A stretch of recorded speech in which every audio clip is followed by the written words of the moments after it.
I feel like me being on the field in general is just the passion and love I have for the game of being at the inside backer position. If I have to go downhill to stop that run, I will. Yeah. If I have to go down there and set that edge, I will. But getting to the quarterback at the inside backer position is fun, but getting to the quarterback on the edge is a different adrenaline rush that you might have. Yeah. The quote from former Tennessee quarterback Eric Ainge, I love this quote. James Pierce doesn't want to talk to the media or me or you. Dude just wants to play football, and he's elite at it. If I'm an NFL team, sign me up for the baller that just loves football. Welcome on in, Atlanta Falcons fans. Very happy and excited to do this video. But B, I think the best way to kind of open it up and let you guys know what type of time I'm on, it's a simple fact that I'm over here really trying to think about the most cliche, most beautiful, most like thoughtful way to open up this video on y'all's amazing draft, right? And the thing is, the simple fact that y'all were able to get James Pierce Jr., right? Jaylen Walker, Billy Bowman, and Xavier Watts. There's no cliche. There's nothing I can say to embody what y'all did in this draft, and that no one's actually talking about it is the beautiful thing about it. That's actually the beauty and all of it. No one's talking about it. But secondly, I think the best way I should open up this video is congratulations, guys. Like, you made it, right? You did it. You finally got the guys that can go get the freaking quarterback. Now, I hate that the timing of it is Grady Jarrett leaving the building. You finally do it at that point in time, right? I hate that combination of it. But hey, Raheem Morris, Terry Fontenot, you guys just put on a beautiful clinic. This is a like Madden draft, this is a PFF like mock draft simulator. Like, this isn't real. You know what I mean? This isn't a real thing that you do in the draft, right? To have a 2 first-round picks, you get that, you come back in the first round from the Rams, and you're picking at 26, and you get another edge rusher. And so the fact that y'all got Jaylen Walker in the first round at pick 15, come back into the first round and go get James Pierce Jr., and then my favorite safety in the draft is Billy Bowman. Like I said, I'm an OU fan, so we'll talk about him later. And then Xavier Watts, also from Notre Dame. You guys are just showing us in real time, defense wins championships. We believe in that. We understand that. We embody that. We understand that.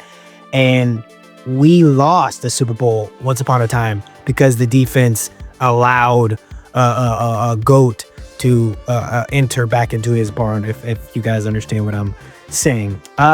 So let's go ahead and get into what I see in Jaylen Walker and what I know and believe to be his impact. Now, I do have a video on my YouTube channel, so I'll link that after this video. Go ahead and check that out.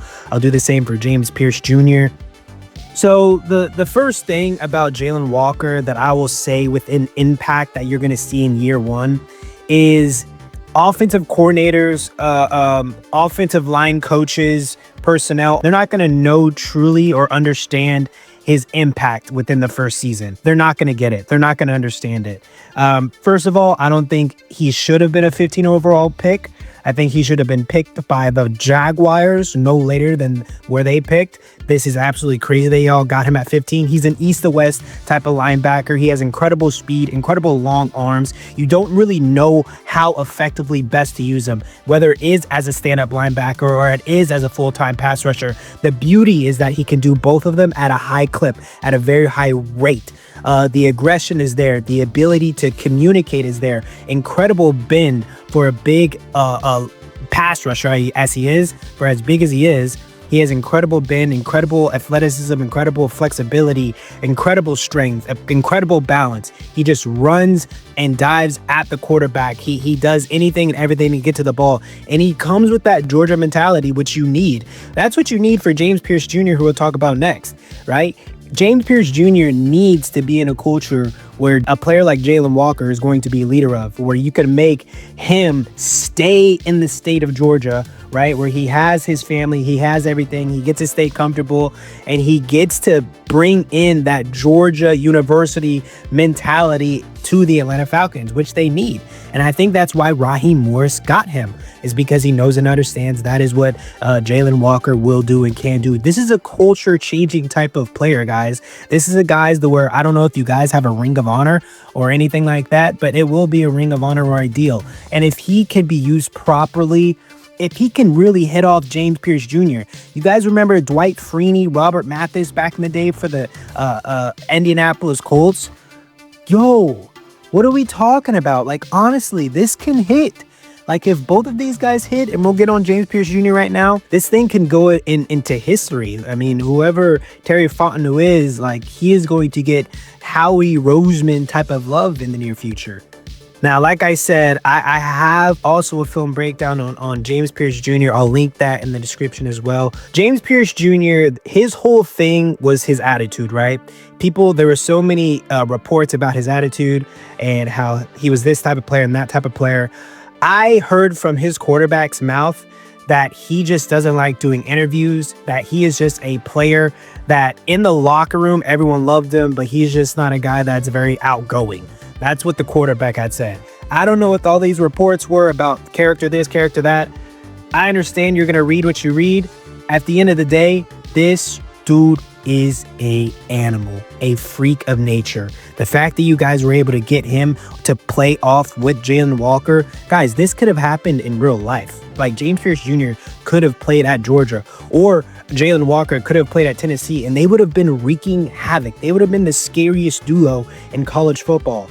And I have to keep talking about them both together because that's how impactful they're going to be. They're going to play off one another. One has speed to power in a Jaylen Walker with a litany of other moves. And the other one in James Pierce Jr., he's more water-like, very technical, a lot of crazy bend, but very athletic as well and aggressive in his parts. Like, this defense is going to make a crazy jump within their first year. And I don't know which one is going to win Defensive Rookie of the Year, but it's got to be one of these guys, right? I don't know if any of you are betting men, but if you have a little money to sprinkle on Mr. James Pierce Jr. for Defensive Rookie of the Year, or if you have any little savings that you want to put away for Mr. Jaylen Walker, I'm okay with putting on Jaylen Walker, honestly. But one of these guys, it's a high clip, high chance that one of them is going to win Defensive Rookie of the Year.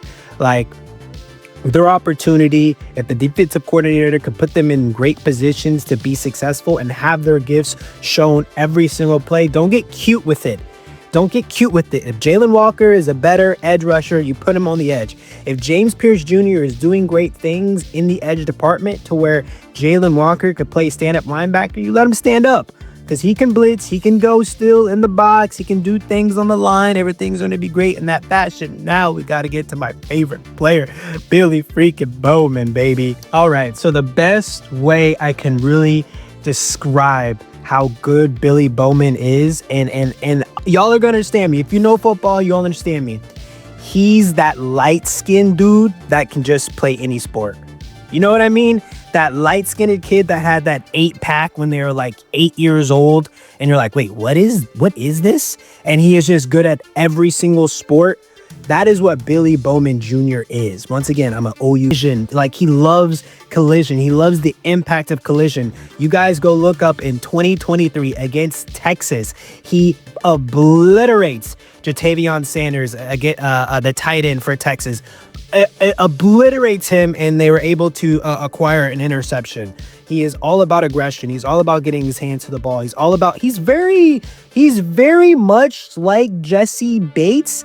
He's very much like Jesse Bates. I think it's pretty similar, very cerebral. They have a flow state to their game. Like, they can get into a rhythm and start making play after play after play and really start filling themselves. They're very similar in that regard. Wow, I'm just realizing that. in real time because I'm a Bengals fan, so I had him. I had Jesse, and so yes, they are very similar. That they like to always be around the ball as well. You always see themselves around the ball. They're always in the right position at the right time, on the right hour, on the right dot. They rarely ever mess up whatsoever. If they do mess up, it's like, crap. It's like a boneheaded mess up. It's not a big mess up. It's like something silly. I love it for you guys. I have to clean up this video at this point in time. I'm sorry I can't get into Xavier Watts. Pause on that one. But another great safety, another good safety that's going to have tremendous impact in year one. I'm excited for you guys. I'm excited for this defense. At the end of the day, this is going to bode beautifully well for the entire team, Michael Penix Jr. included. See you guys on the next one. Peace.